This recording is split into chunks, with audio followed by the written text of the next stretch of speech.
from Elske Fliert, from the Centre for Communication and Social Change at the University of Queensland.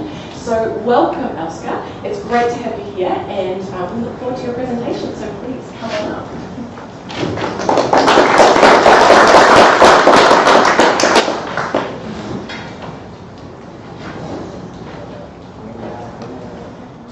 Morning, everybody, and thank you, Denise. First, I'd like to acknowledge the traditional owners of this land, past, present, and future. And second, I'd like to thank the organizers for inviting me here, it's a great opportunity to meet all of you. And but I also like to say I'm by no means an expert in youth migration. It's mainly, based on the experience and observations I made over the years, and the luck that I had of having a very good research assistant who ditched up some of the literature and made me a mind map that, out of which I will present a couple of ideas today. And it's basically meant to lead into the discussions we will have in the next few days. Okay. I'll start with a few stories, basically to share with you some of my own experiences. And one relates to Northwest Vietnam, one to Timor-Leste, and one to Mongolia. So the northwest of Vietnam is a beautiful mountainous area with a lot of ethnic minority groups. And about 6-7 years ago, we were asked by the Australian government to initiate a research for development project that looked at erosion and also market engagement as a kind of two areas of major problems, limiting basic agriculture production of ethnic minority people who have been for a long time very disconnected from rural development systems. And you can see in this picture there's quite a bit of erosion here on the slopes, and the people just plant up maize straight up the slopes and lose a lot of their soil. Another picture. So the researchers generally thought that the local farmers would not understand what erosion was, but we found out that they know very well what erosion is. They call it actually the rocks are growing, like the one you see in the front here.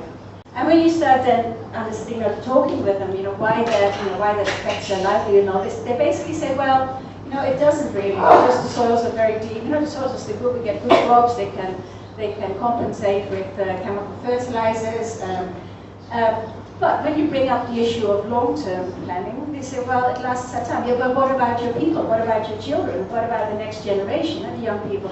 And they kind of go, well, that's their problem. And it's not that they did not care about their children, but they basically thought our children, our young people, hopefully would not have to do the work that we do. They hope that they just actually got better education in those areas, and they hope that their children will actually go to university and get good jobs.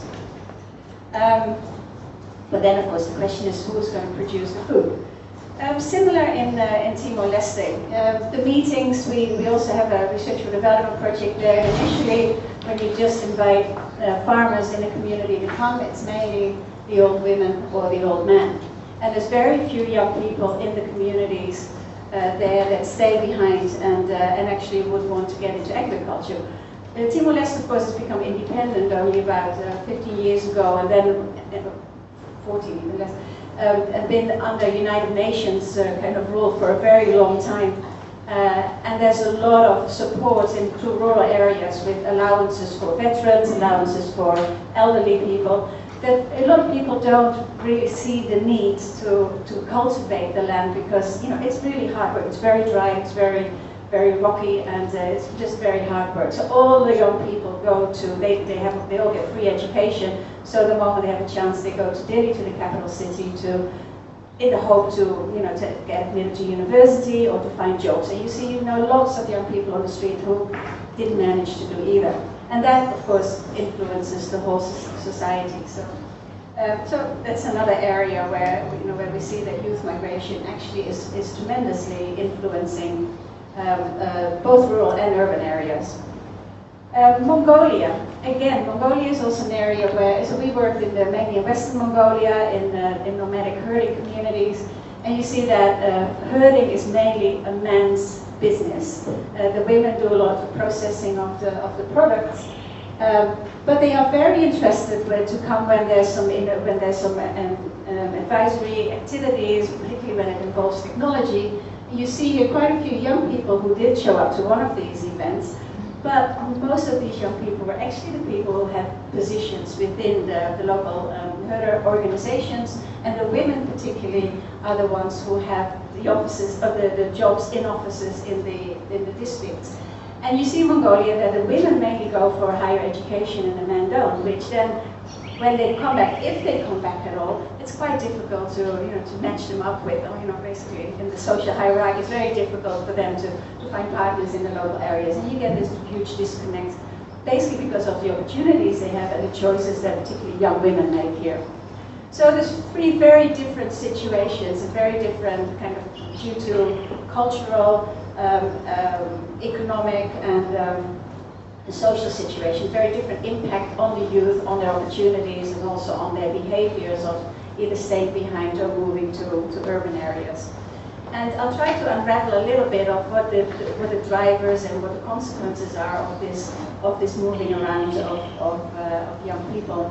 So, and because of the opportunities that are there now, because of the changes in the world in general, we get very rapid demographic changes. We get changes in educational level. We get changes in job opportunities, but it has consequences. So I think the selection of this theme is extremely important for of the GFRAS meeting at this moment in time, because we have to think about strategies to support both rural areas, and particularly the young people in both rural and also in urban areas, to be able to have a future for agriculture and rural development. So I'll give a few definitions in this presentation, so we are on the same kind of term what we talk about, a few figures, facts, and some strategies, and I may hope to end up with a few more stories if there's time. So youth, there's different definitions, but the one that's generally used by the United Nations is anyone 24 years of age. But it varies a lot, and it's very context and culture specific. For instance, the World Development Report used an age bracket of 12 to 24 years, so much younger. 12 years, basically high school is already considered youth. Whereas, for instance, in Sierra Leone, the government applies the age bracket of 15 to 35 years. So they start at the same age, but they go on much longer. So older people are still considered youth, and we see the youth is very much seen as a social construct defined by socioeconomic indicators and also political status. And then, when do people become independent? In Australia, in fact, when you're 15, there's a lot of things you can do without permission of your parents. If a 15-year-old child walks away from home and the parents go to the police, they basically have no right to tell the police to get the child back, or for instance to check their Medicare accounts, to know whether they've been to a doctor or not. Parents cannot access when a child is 15. Unless they are, they cause a lot of trouble, up to until I think 18 or even 21, then parents are still responsible. Whereas in other countries, actually, it's much longer that parents are like socially or like politically kind of still in charge of what their children do.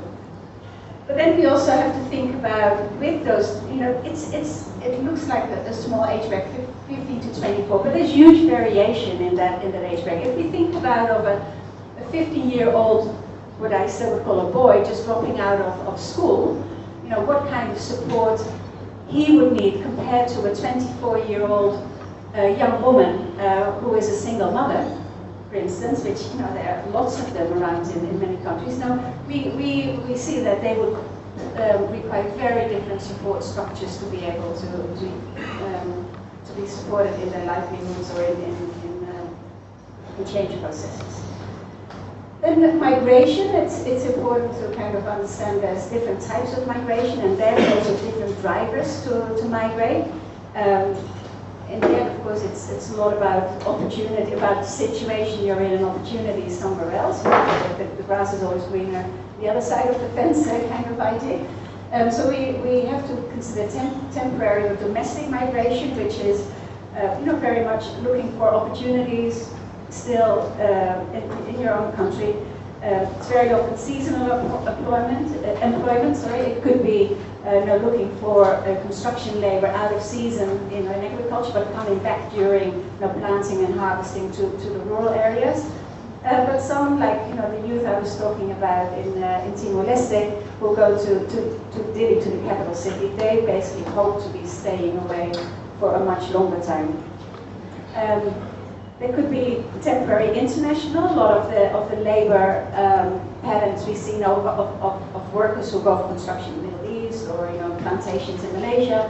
They go temporarily and hope to be earning some money or sending it back to the families and come back. And then of course there is the permanent migration, which is very often chasing permanent economic opportunities or escaping violence or climate change situations. So FEO has a couple of figures that are important. So global youth, they expected about 1.3 billion in 2050. Majority in developing countries, particularly in Africa and Asia, an estimated 55% of rural areas, and there's conditions of underemployment and poverty. ILO says 300, and that was in 2010, 300 million young people earn less than $2 a day, so really are in the poverty bracket. Unemployed are mainly better educated urban youth. So that's kind of, you see that people who do have education have an opportunity, they're more likely to want to stay in urban areas. But these demographics are quite difficult to actually get. Many of them don't segregate rural versus urban areas. And there's varying definitions of employment, and that's why I use that as unemployment or underemployment. And particularly rural areas, we often talk about underemployment. They do some work, but it's not fully paid or fully a full job. These figures you're probably familiar with. You see that the yellow and the red lines are Asian and Africa, showing that that the majority of youth are there and will be there in the future. And it also shows that, particularly Africa, it's still a rising kind of graph, whereas in Asia it has been plateauing. There's the figures about the literacy rates, and you see particularly this area where there'll be a lot of growth in this particularly the red ones are African countries. A lot of growth of young people with relatively low levels of literacy. That really requires certain strategy to be dealt with in the future. Same with employment. You see some areas where there's again a lot of growth, but not likely to be a lot of jobs.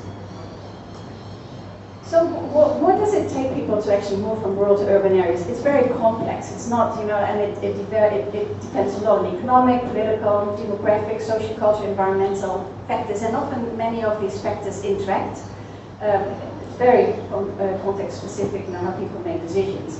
And I'd like just to take you through, try to unravel that a little bit by looking at the push factors, how people move away from rural areas, the pull factors, how they move to urban areas. And then, of course, there's personal and family characteristics involved, and there's some barriers or facilitating mechanisms. Push factors in general, there's insufficient access to quality and also education to begin with, but it could also just be quality education and other services, which makes people want to go to areas where there's better services. Lack of attractive employment opportunities, of course, usually there may be work to do, but it may not be really proper employment where people have proper income or satisfaction of job and development of themselves. For agriculture, there's lack of access to particularly land, and this is particularly the case for women and for young women, that there's not enough land that they can get hold of and use for growing crops. It's difficult to access financial services to invest in agriculture innovation. There's increasing pressure on the agriculture productivity, and particularly that what we see a lot, for instance, in places like Timor-Leste, very negative perceptions associated with agriculture. Young people who have the opportunity to go to school, they think, well, I don't want to get my head dirty, break my back, and just actually hardly earn anything under difficult conditions.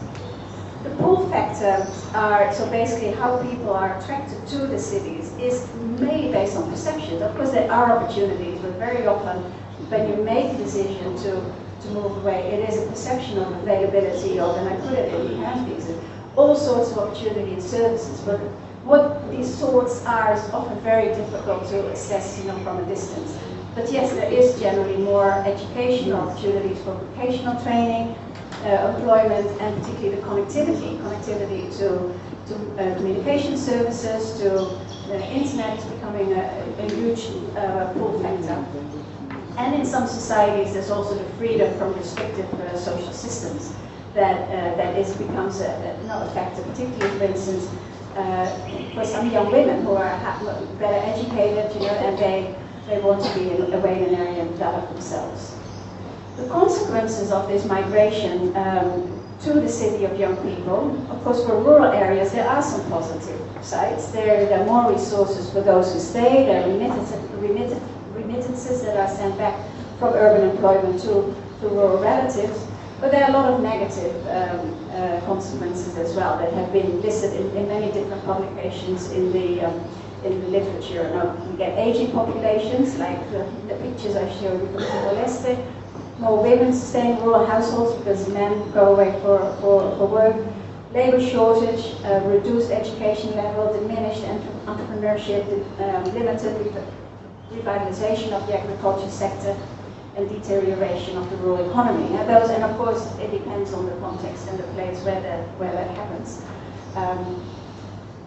For consequences of youth migration for urban areas, there are some positives. You do get a more educated and very often skilled labor force in rural areas, but there's not always a job. So there's impact on the provision of public goods, services and infrastructure. There's increased competition for jobs, so only those who are really good or already have some experience get the better jobs.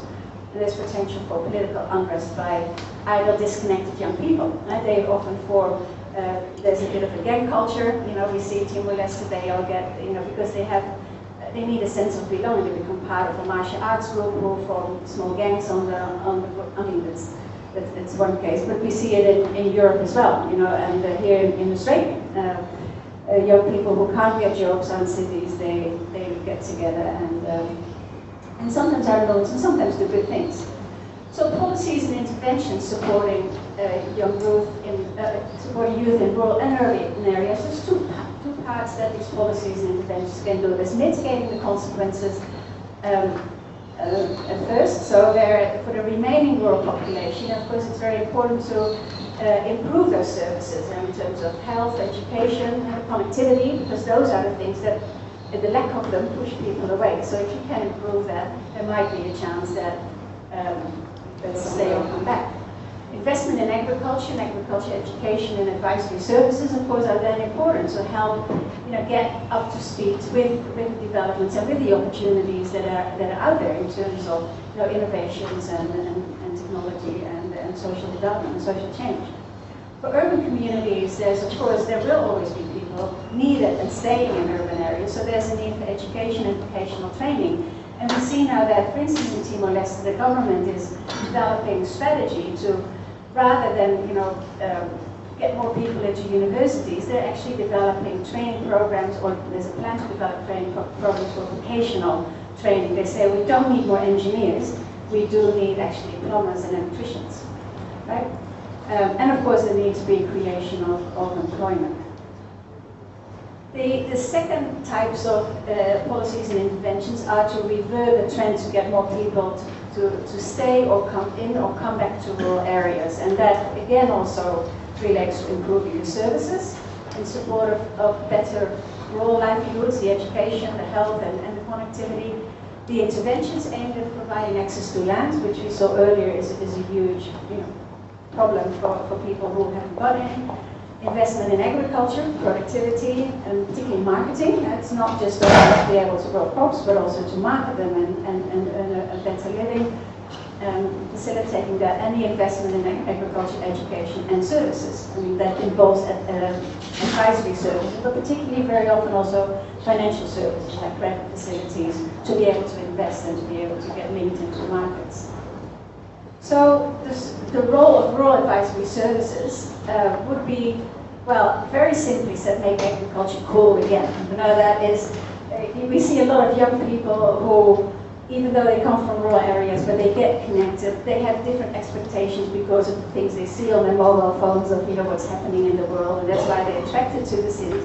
But actually, if some of that can come back to rural areas, and agriculture can be challenging and interesting and new, you know, it's this new generation that would need that. Well, how do we do that? Providing access to innovations and particularly the entrepreneurial activities, not just for subsistence, but really get them connected to markets, or systems of to be entrepreneurial, to be a more exciting kind of environment. Educate young people in rural professions, whether it is really as producers or as support services, and then there should be opportunities.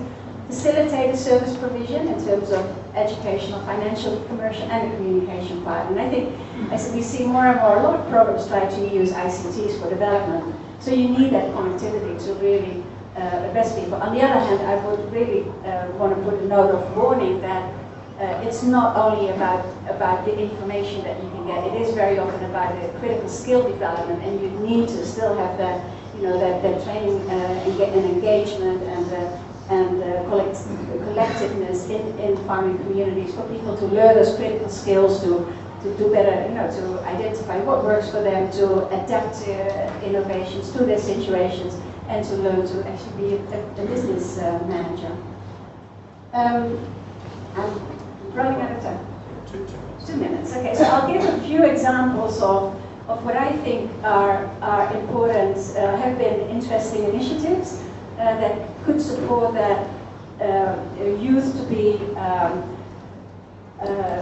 well, that could help make agriculture cool again in a way. So farmer field schools, of course, have been around since the late 1980s, and are starting in Indonesia, spreading all over Asia and Africa and Latin America and everywhere. And I was involved in the very early years in Indonesia, and the principles of farmer field school are really cool. They're really good. You know, they make people.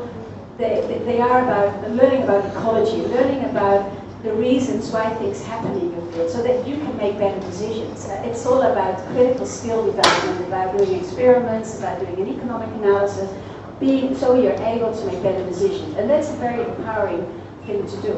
Unfortunately, we've seen that a lot of farmer field school programs also the name became popular, and it became back to kind of transfer of technology events just in the field. And I think it happens a lot with a lot of successful projects. They become blueprints, but there's no one size fits all. We always have to go back to the underlying principles and make them work and adapt them to the particular situation where you work. So in Africa, they have actually different types of field schools, and I think they did in many of those programs did really well in adapting it to the needs and the situations of the rural communities, like the farmer field schools that typically did the agroecology for pest management, crop management, and all. But they also had an adapted version of farmer life schools, attached to many of those field schools, where they worked on issues related to human behavior and, for instance, AIDS prevention. And that gets people connected to, gets livelihood issues connected to rural development and agriculture practices. And I think that's one of the elements why agriculture could be cool. It cannot stand by itself, just only in service subsistence. It has to be integrated into better and sustainable livelihoods. So, Davis did a study already quite a while ago, and she found that participation in the farm field schools increased income by 61% in Kenya, Tanzania, and Uganda, or if we have recorded that, and that particularly younger farmers were likely to participate. And it's because of those principles of self-discovery, empowerment, learning to be actually a boss in your own kind of rural business. That is a cool thing. That is something that empowers people, rather than only getting technical messages and actually not being able to do anything with them and as implement them the way you're told to. So becoming this entrepreneurial person and we can make better decisions, I think is a very important principle to get across. We've further developed that idea, or actually the Sierra Leone part a digital farmer field was developed to Sierra Leone for cocoa production during the Ebola time. So farmers could not get together, extension offices could not work. So they thought, how can we still engage people into having access to information, but particularly also having dialogue, exchanging information. So a colleague, a friend of mine from the University of Wageningen in the Netherlands, developed a digital platform, a learning platform, but it's not just providing information, it's really about exchange. And then together we also made a version for Mongolia. Yeah, almost there. For Mongolia, where we call it Digital Herder Service Center for nomadic ranger management and livestock production. And it's amazing how much the herders and the farmers created information, but also those opportunities to discuss it, to review it, to send information back and have this dialogue with extension officers who are in the back offices where you connect those digital platforms to. So that's an opportunity, but I really want to warn you for the ICT kind of silver bullet solution. You will have how you fulfill those requirements for critical skill development and dialogue and collaboration. The last one I think that was really, I thought was very interesting concept was really building this entrepreneurship kind of development in young people in a school setting. San Francisco Agriculture School in Paraguay does that by teaching not just only the normal high school subjects and technical skills, but also the running of these small-scale rural enterprises based on their existing market demand. So, and they basically, that's how they run the school, from income from those enterprises. So the young people, the students, will have to learn actually to become business people, and they are, and 100% of them actually, within 3 months of graduation, they will have their own business. So it's, again, it's not just a technical, it's really about those critical skills and management skills that will help people, young people particularly, to be able to cope better with the world. So in conclusion, I think youth migration is very complex, it's very context specific, it's very difficult to kind of give that silver bullet solution or that one size fits all. We need to look at policies and interventions that are multifaceted, context specific and opportunity focused. And what I really like to hear in the coming days in the discussions in the panels is, what in your countries and your programs, what were the key factors for success, but also what were actually the factors for failure or for limited success, because we often learn a lot more from analyzing the issues we bump into rather than just only the positives. And from that, really going back to what were the underlying principles that we can expect that makes agriculture cool again. Thank you.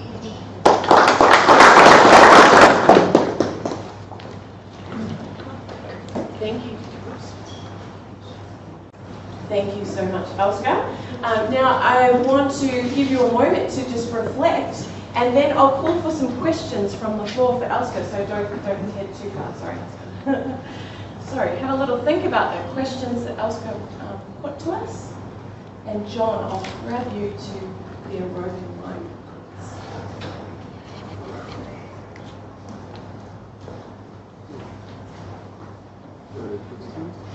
Okay. Does anyone have a question? Yes, here, please. Maybe a few comments. Very inspiring presentation.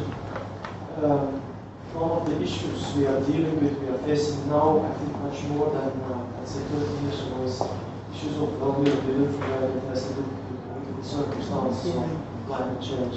So this is, I guess, we can't hear. Oh, we can't hear. Being pushed out of the areas. Second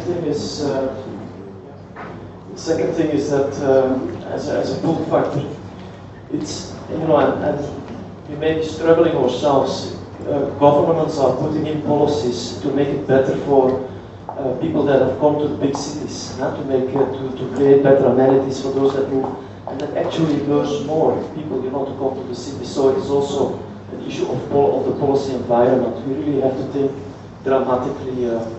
The third one is making agriculture cool again. And we are focusing a lot on smallholders, isn't it? Smallholder production systems. And if you look in the West, these smallholder systems are disappearing. Even here in Australia, I think things are moving. So maybe we should be mentally prepared also to think bigger. And think market-oriented, but then based on lessons learned from what went wrong in the West. And then last is a point on the investments required. Just you know, you have in Africa, sorry, the African Development Bank is investing a few billion US dollars. Is just focusing on youth and entrepreneurship, and this, you know, makes us also think. We also have to think about how far do we have to go in our investment. If we do a little bit here, you mentioned the farm field school, it's not going to change the world. You really need to invest big time, and you have to have all the partners on board to make the change. Do you want to make any comments about collaboration or anything about that? No, I fully agree with all of your comments, and particularly policy making will have to be, you know, to not just look at one area only. And rural development has to relate to, you know, the opportunities that are and the improvements of services that are created in cities. And I've always wanted, you know, I've worked quite a bit in Indonesia and Vietnam with in smallholder systems, and there was always, well, you know, when we talk to donors, but in a way it will go like Europe, you know, the smallholders will go and it become larger ownership. But on the other hand, those countries are very densely populated. Where do people go? How are they going to create the jobs for them? So I found it always a dilemma in the kind of work we did. You know, do you support the poorest of the poor? Do you support those who can actually connect to markets? The Australian government, basically all their funding is only their strategy in working on poverty alleviation is on connecting people to markets. So you already cut out the poorest of the poor who have no opportunities yet. So then, you know, what will happen with them if they eventually drop out? So, and for that, you have that collaboration is necessary for, you know, with other departments to create opportunities. And I totally agree with you that these projects, that these interventions should not be projects. You know, and Farmer Field School, and I think that's why it's gone wrong in so many places, has typically been a project and has not been institutionalized in the local systems. Indonesia was a very clear case of that. You know, hundreds of very good facilitators were trained, and they all had season-long training, and they were part of the government system. They were actually pest observers and not extension officers.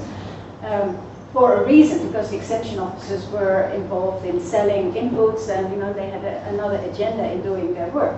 But the moment the money stopped for paying the additional salaries for the pest observers being farm field school facilitators, the government said, well, you know, they have to go back being pest observers, and field schools then became embedded in, you know, in programs. They still have them, but in programs run by people who haven't had that training. And then automatically it goes back, as what I said, into a transfer of technology and input distribution system. So you cannot cut these things short. So what you need to do, for me, any project we've done, like the one in Mongolia, it was more about, and now in Timor-Leste, it's more about how can you do things that are embedded in a local system. And it may not be as flashy as you can do as like running a multi-million-dollar farmer field school program like FBO used to do. But how can you embed it in a system and build and change the system? People can do it as part of their jobs, and whether that is government extension system or whether it's rural community organizations, whether it's NGOs, it doesn't matter. You have to look at each case, look for the opportunity of those who will start doing things as part of their daily job, really. Good. Excellent. So yes, we have a question down here, and then I'll come over here. So I've got one down here, and then I'll come over to you. Karen, thank you very much for that inspiring talk about youth empowerment. Where you are.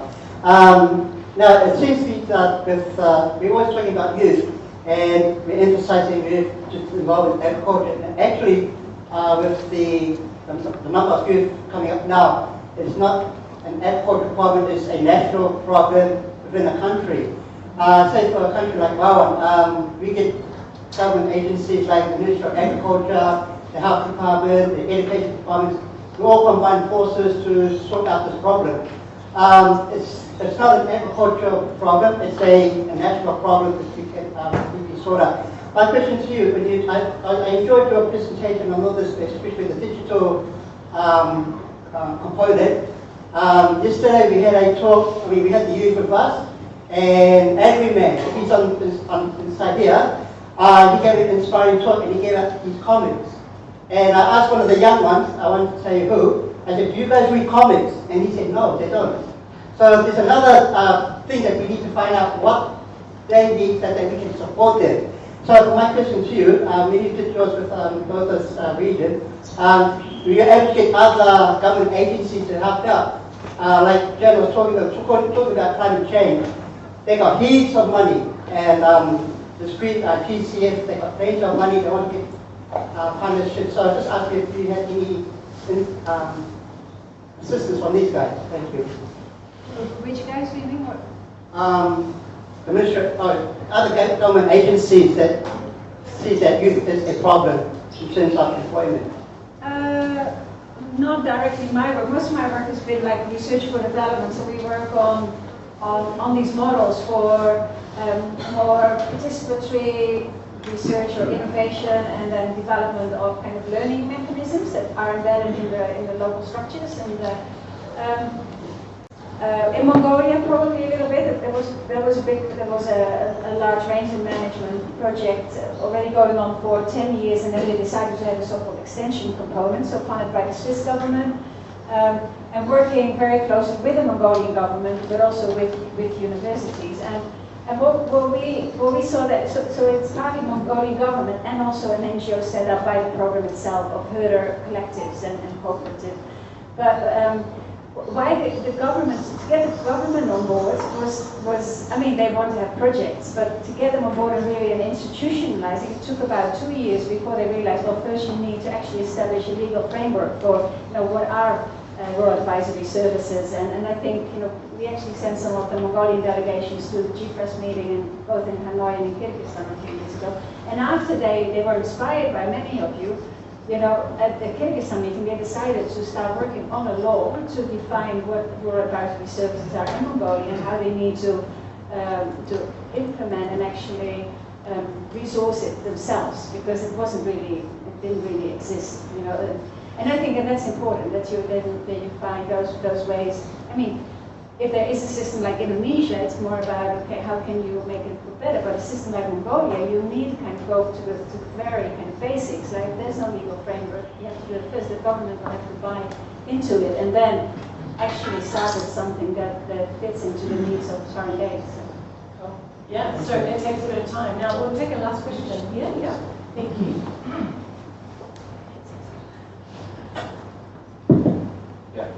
Thank you, Elskes, I think, for the great presentation. I'm Andy from Indonesia. So we have actually a program in Indonesia working for strengthening the capacity of the farmer group union. And one of actually the objective of this program actually to how this farmer group union become independent and create like a business activity. So for this case, then actually we can find how we attract these young farmers into the agriculture sector, because they always say agriculture is not profitable. So in our case, actually, we create like a business case, and now this business of the farmer group union actually run by the young farmer. So in this case, then the digital channel is very important, because they are actually friendly with digital channel. So then how we can use this digital channel to attract these young farmers, that agriculture become more profitable. So then my question actually, how we can see this like a digital channel in this case, because in some, for example, also in Indonesia, we found that basically the mobile is like a shared by the household. So there are some like only like a one mobile in one household, but actually used by the like a father, mother, and kids. Yeah. Thank you. Yeah.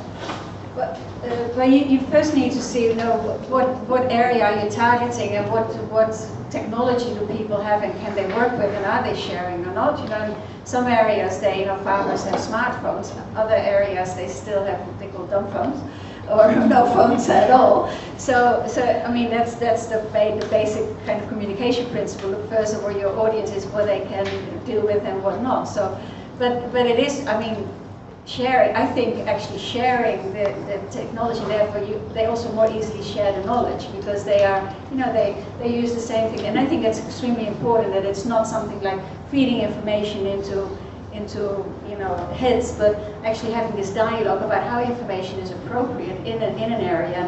And you need a very solid facilitation system when you use ICTs for development rather than only providing information. I mean, with market information, it's pretty straightforward. You know, basically you can check the daily prices and that's just a fact. But when it is about identification of pest diseases or, you know, symptoms or whatever, you know, there's often this diagnosis needed, so people need to have the skill to provide the right information, to get the right information back as well. And I've seen, you know, some of those ICT initiatives in Indonesia. I'm not familiar with the one you're talking about, but very much only about, the, you know, again, the giving end rather than actually the communicating or the dialogue end. And I think we have to really be careful with that because it's not going to help anyone. And young people, it's not just about only connecting, getting information. It's about an exchange, about a dialogue, learning together and adapting things through dialogue. Definitely. Yeah, that's great. Now, I'm really sorry. I know we're only just getting going, but I'm going to need to call time. Elske is here for the entire annual meeting, so grab her, please, during a break and continue the conversation and ask the questions and have the conversation with her. So thank you again, Elske, for your keynote. And just a note before I hand over to